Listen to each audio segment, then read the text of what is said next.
কদিন আগেই আপনাদের এখানে কলকাতারই একটি পুলিশ আবাসনের ভিডিও আমার পুলিশ কর্মী পাঠিয়েছিলেন। অন্য সরকার হলে ওটা দেখে আপনাকে সাসপেন্ড করত। আর ওটা দেখার পরে আমি সিপি কলকাতাকে, ওটা সম্ভবত রাজ্য পুলিশের ডিজিপি সাহেবকে পাঠিয়ে বললাম ইমিডিয়েট সারানোর ব্যবস্থা করতে হবে।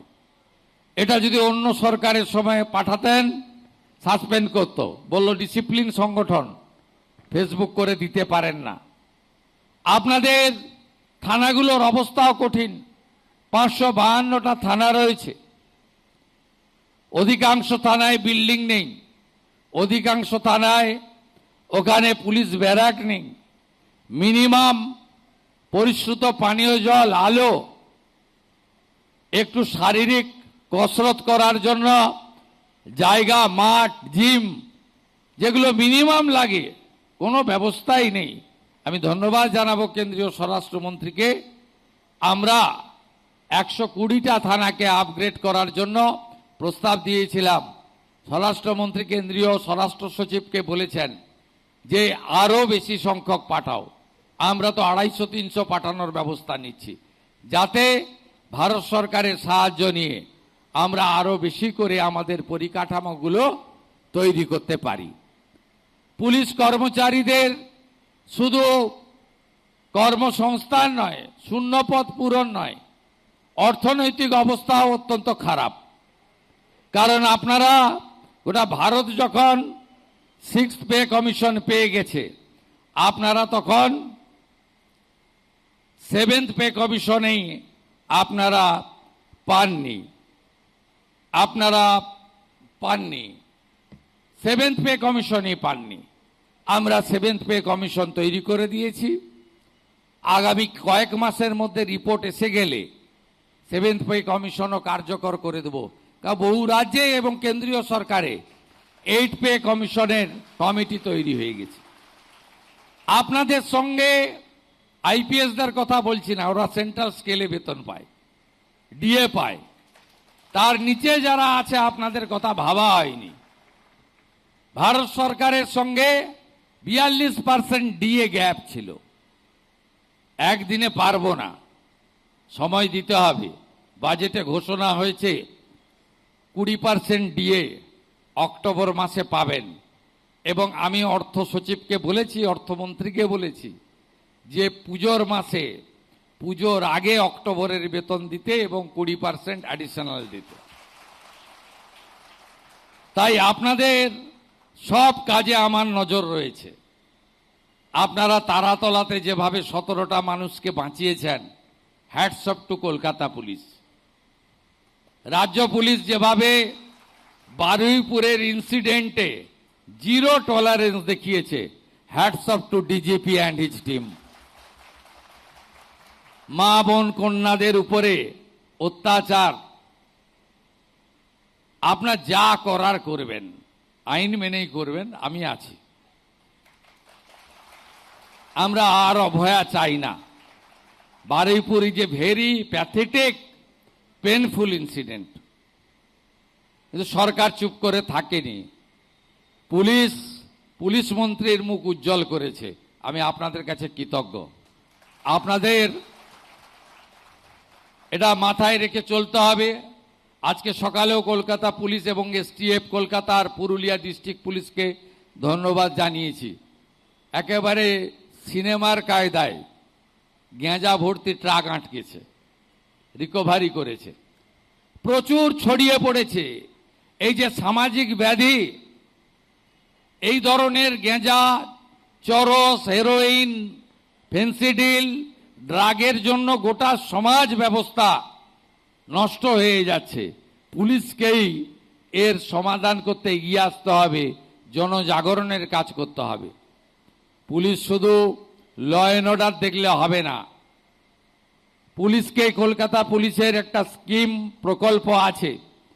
যে সমস্ত বয়স্ক লোক রয়েছে, সেই বয়স্ক লোকেদেরকে, যাদের দেখাশোনার কেউ নেই, ছেলে মেয়ে বিদেশে চলে গেছে, একাই থাকেন, আপনাদের একটা স্কিম আছে, ডিফাঙ্গ হয়ে আছে। দেখবেন কলকাতা পুলিশের যেখানে যেখানে ওসিরা, সার্জেন্টরা, অফিসাররা আছে ওই এলাকায় বয়স্ক মানুষরা, তাদেরকে সাহায্য করবেন। এর জন্য আপনাদের আমরা দেখব।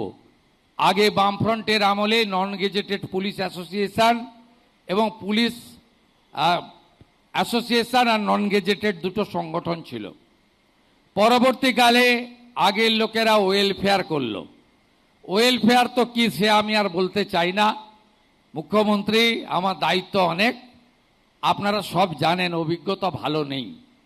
তো আমি কিছুদিনের মধ্যে এমন একটা বোর্ড তৈরি করে দেব আপনাদের ওপিনিয়ন নিয়ে, যারা রাজনীতি করবে না।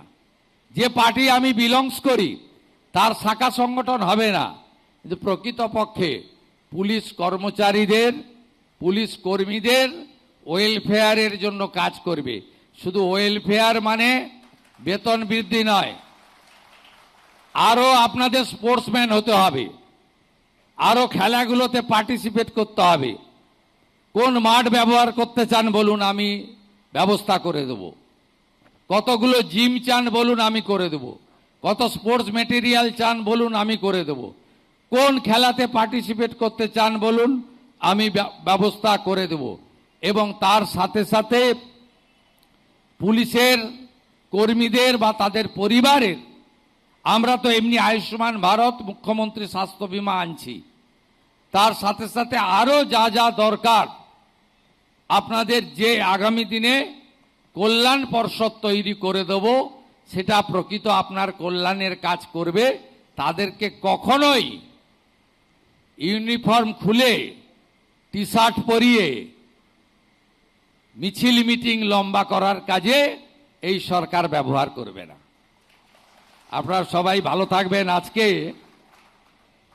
হিডকো এবং এনকেডি এর খুব ছোট্ট অনুষ্ঠান, এমন কিছু নয়।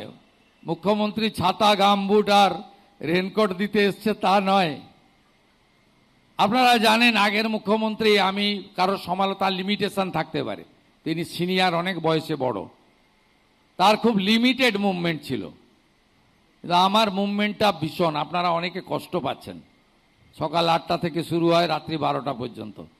এক্ষুনি উত্তরবঙ্গ ফিরে এসে আবার নবান্ন থেকে ওখানে ছোট খাটো প্রোগ্রাম থেকে বড় প্রোগ্রাম।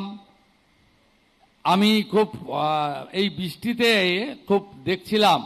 আমি চাই না, এক তো আমি দড়ি বন্ধ করেছি, অনেক জায়গায় দড়ি টড়ি দিয়ে দেয়। মিনিমাম আমাদের টাইম থাকে তো কাজের, ওই 2-4 মিনিট একটু পাস করিয়ে দিলেই হয়, বেশিক্ষণ আটকে রাখতেও না বলি। কিন্তু আমার ভীষণ দেখে খারাপ লেগেছিল, এই 2-3 সপ্তাহ খুব বৃষ্টি হচ্ছে কলকাতাতে, সব ভিজছে, ভাঙা ছাতা, ভীষণ ভিজছে। আমি ডিজিপি সাহেব, সিপি সাহেবকে বললাম যে এরা তো আমার জন্য জ্বর হবে, এদের শরীর খারাপ হবে, ঘন ঘন ক্যালপল খেতে হবে। অতএব আমি তখন এই দুজনকে ডাকলাম, এনকেডি আর হিডকো, বললাম আপনাদের ওন ফান্ড থেকে আপনারা কলকাতা পুলিশ আর রাজ্য পুলিশের ট্রাফিকের লোকদের আর যারা রুট লাইনিং করে তাদের জন্য ভালো ছাতা, রেনকোট আর গামবুট একটু ব্যবস্থা করে দিতে পারবেন? ইনারা মুখ্যমন্ত্রী বলছেন, না বলার উপায় নেই। হ্যাঁ বললেন, হ্যাঁ, হাসি মুখে হ্যাঁ বলেছেন। মন্ত্রী অনুমোদন দিয়েছেন, অগ্নিমিত্রা পাল, তাকেও ধন্যবাদ। তা সেটা আজকে আমি এখানে আপনাদের কাছে দিয়ে গেলাম। এটা আমার একটা মানবিক প্রয়াস, আমি নিজের চোখে দেখেছি, অন্য কিছু না। আর মুখ্যমন্ত্রী খালি হাতে আসবে ভবানী ভবনে, এটা হতে পারে না, কিছু তো দিতে হবে।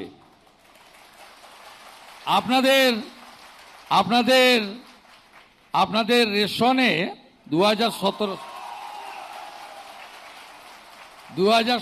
সালে 1500 টাকা ছিল রেশনে ভাতা। আমি পরে আরো বাড়িয়ে দেব, কিন্তু আপনাকে আমি দুর্গাপূজার গিফট দিয়ে গেলাম, অক্টোবর মাস থেকে 500 বাড়িয়ে 2000 টাকা করে দিয়ে গেলাম। সবাই ভালো থাকবেন সবাই। এরপরে আরো দেখে দেবো, ভালো করে কাজ করবেন, খুব ভালো করে কাজ করবেন। জয় হিন্দ, ভারত মাতা কি জয়। Subscribe to One India and never miss an update. Download the One India app now.